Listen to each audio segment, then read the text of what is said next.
This is Barry Zalma speaking for Claim School Incorporated's blog, Zalma on Insurance. Today we're speaking about the equitable remedy of rescission and why rescission of an insurance policy is a remedy that must be used with care. Insurers must use the rescission remedy only when they have convincing evidence that it is necessary.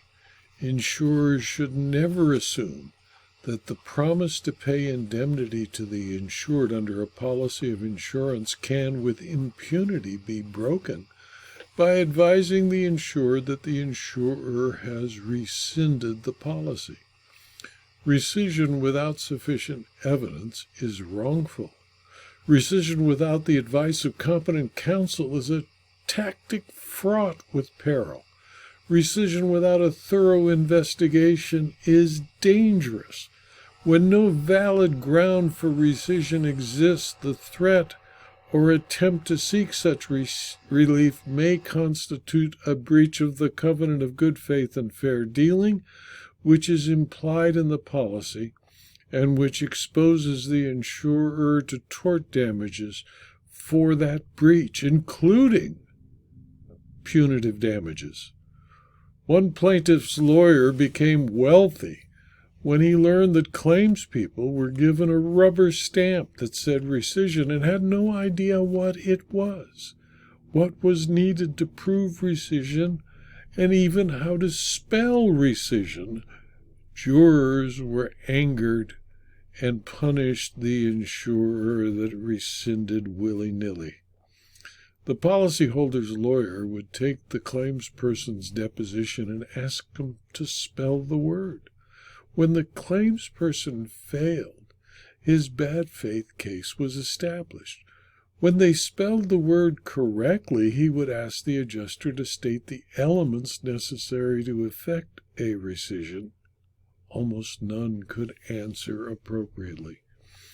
If sufficient evidence exists, the rescission remedy will deprive the insured or the insurer of all rights under the policy. The court will conclude that the contract never existed and neither party had any right under the contract. When an insurer submitted undisputed evidence that the disclosure of potential claims or suits is material to it in the underwriting of professional liability policies, and according to the declaration of its underwriter, the nature and circumstances giving rise to a potential claim or suit affect whether the insurer will increase the premium charged for the policy, change the policy terms, or reject the submission without a quote, rescission was found appropriate. The question on the application plainly sets up an objective standard, not simply the insured's subjective assessment of the likelihood of suit. From an objective standpoint, any experienced civil litigator would know that the attitude of a client or former client who has suffered a loss in court can quickly move from acceptance to recrimination, especially after consultation with independent counsel. So without specific and admissible evidence, the rescission will fail. With specific and admissible evidence, the rescission will succeed.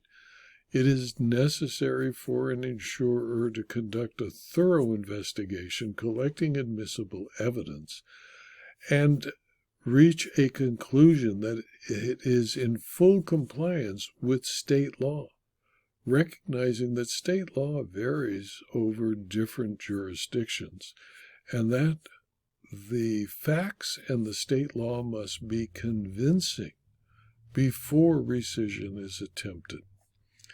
This video is adapted from my book, The Equitable Remedy of Rescission of Insurance, that is available as a Kindle book, a paperback, or a hardcover from Amazon.com. This video was adapted from the book and from my blog, Zalma on Insurance, which is available to anyone free who clicks on the URL zalma.com/blog.